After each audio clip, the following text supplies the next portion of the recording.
MOIN.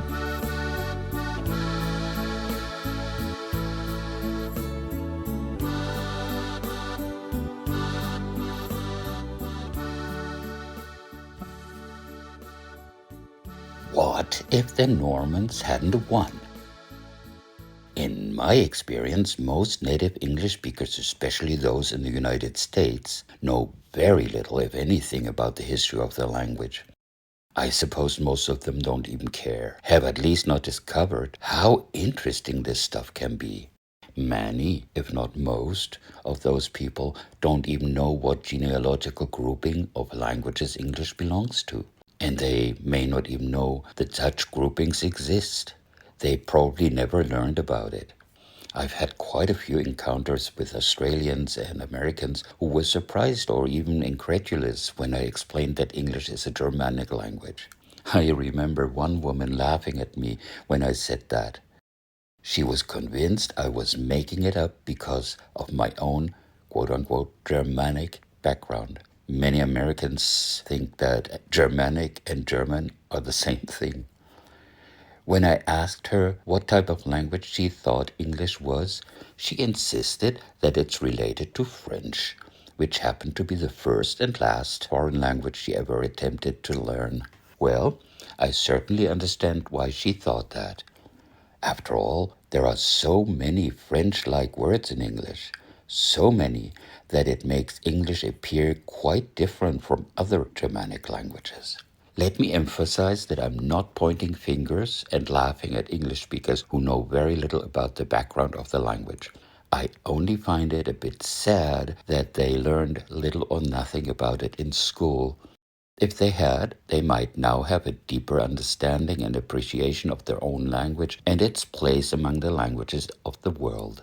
To make sure you and I are on the same page, let's briefly review the history of English.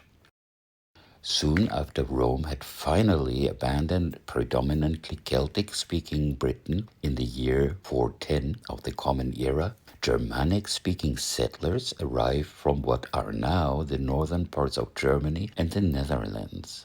It was mostly a mixture of Jutish, Anglian, Saxon, and Frisian speakers, with a few Frankish speakers among them. Most of those settlers were speakers of West Germanic languages. Their languages became more and more mixed up with each other. This resulted in Old English, also known as Anglo-Saxon. It clearly was a West Germanic language with a little influence from the island's Brythonic Celtic and, after Christianization, a few biblical words from Latin and Greek. Take a look at this sample text to get an idea how different Old English is from modern English. It's Caedmon's hymn of the 7th century, apparently the oldest extant English poem. Nu skulon herian heavens riches word, meododes meachte, and his moot je thank. Werk wuldur vader, swahe wundra je wes, eche drichten, oronstelde en ares tjop, jelda bjarnom heaven tochrove. Halig schuppend da middangjard, monkunes word, eche drichten efter teude, virum volden, freya allmächtig. Now we shall praise Heaven Kingdom's guardian, the Maker's might, and his mind's thoughts, the work of the Glory Father, who worked out every wonder, eternal Lord. He established a beginning. He first shaped for men's sons heaven as a roof, the holy Creator. Then Middle Earth, mankind's guardian, eternal Lord, afterwards prepared the earth for men, the Lord Almighty. At the end of the 8th century, North Germanic-speaking Scandinavians colonized parts of Britain, and their Old Norse language influenced Old English. At that time, English received many everyday Nordic words. So now we have West Germanic Old English mixed with North Germanic, still a pretty solidly Germanic language.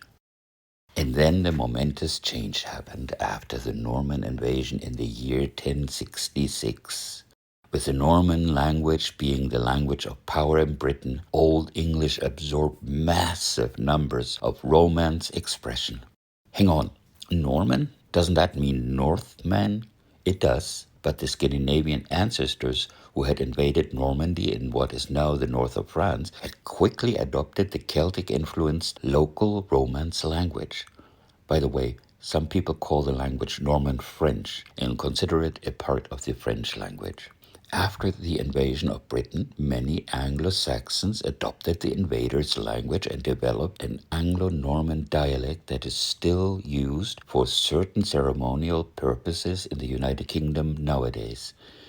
English became the less significant language of the lower classes. It only came back to the fore after Norman rule faded in the mid-12th century, and the resulting Romance-influenced Middle English was in most aspects a far cry from Old English. Even nowadays, the more elevated the style in English, the more expressions of Norman origin are used.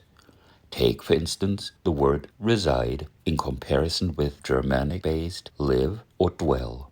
Nevertheless, despite all the Romance influence, English is still at its base a Germanic language. I believe that of all of today's Germanic languages, English is the one farthest removed from its source. So far that an untrained monolingual English speaker has little chance of understanding an Old English text, probably less of a chance than that of speakers of other Germanic languages. Part of this is that Old English lacks the massive number of Norman words modern English abounds with. What if the Normans hadn't invaded Britain? Well, English would now be quite different in grammar and vocabulary. Let's just take a look at vocabulary here with a brief sample text I made up. Edith is preparing dinner. She is expecting the arrival of Ethel, her favorite relative. They reside in the same city. They want to discuss their vacation travel. Edith prefers to enjoy the fresh mountain air in a tranquil village with beautiful views. She likes to look at flowers. Ethel prefers to be physically active, to move about, and to organize walking tours and various other types of excursions. Look at all those highlighted words. They are so-called Latinate words that crept into English mostly from Norman. So now let's see if we can make the modern English text completely Germanic and still understandable. Edith is preparing dinner. One of several Germanic English choices approximating to prepare is to ready, from Old English redan. Dinner comes from Anglo-Norman disner and later French dîner, and it originally meant breakfast. Here we want it to be an evening meal. She is expecting the arrival of Ethel, her favorite relative. I suggest we replace expecting with awaiting.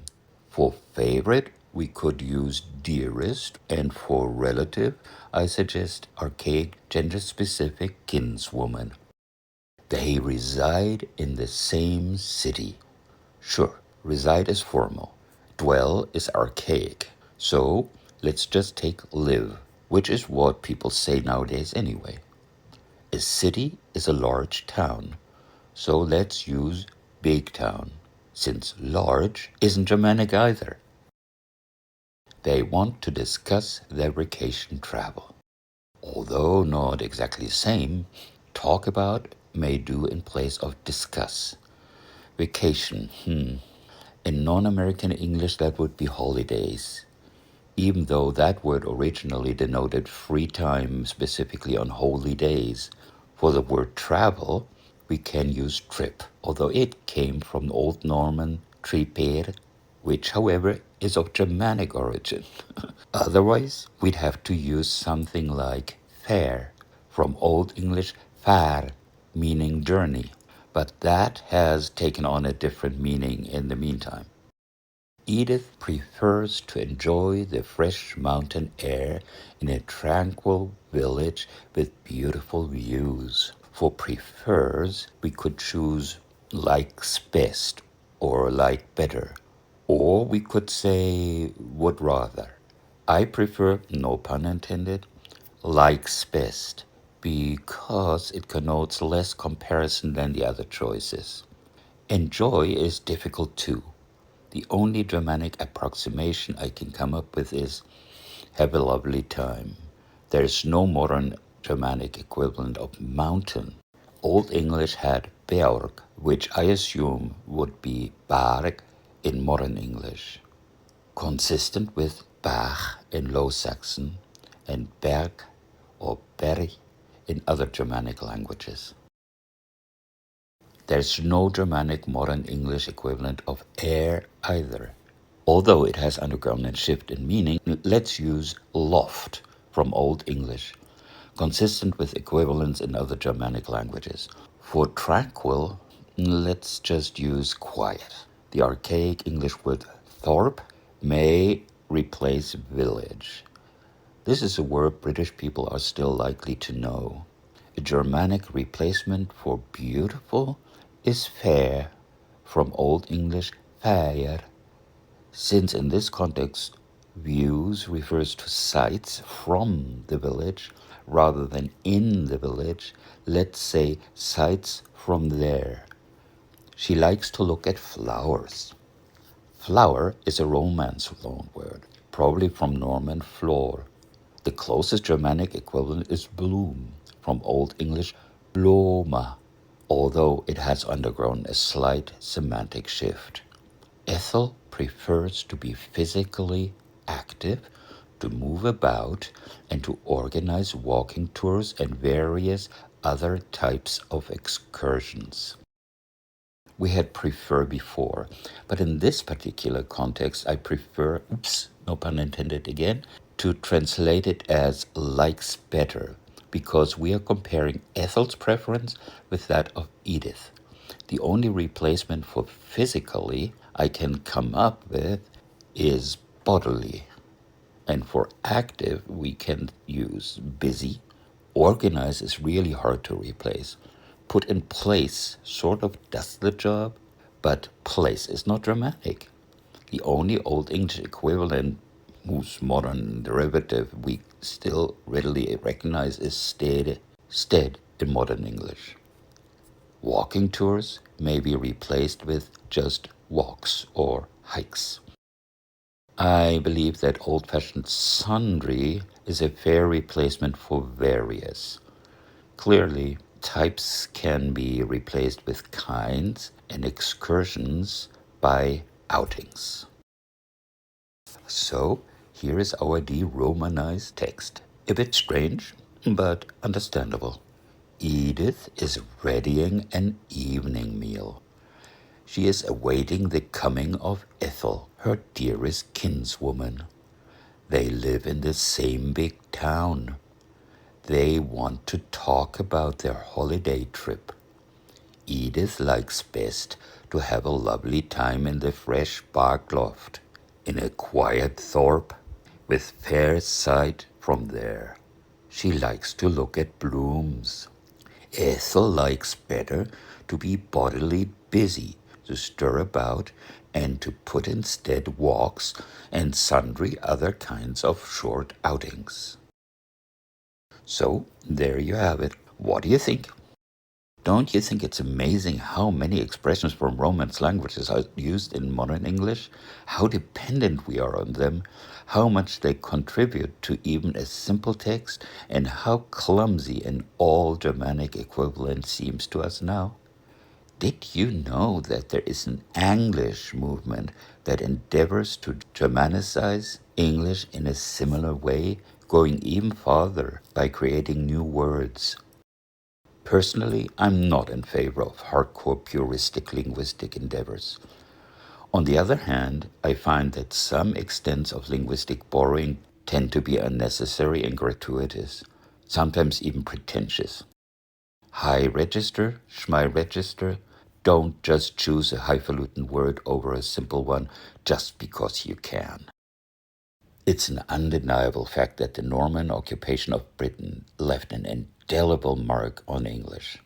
If you wish, you can limit the number of Romance words by keeping it simple.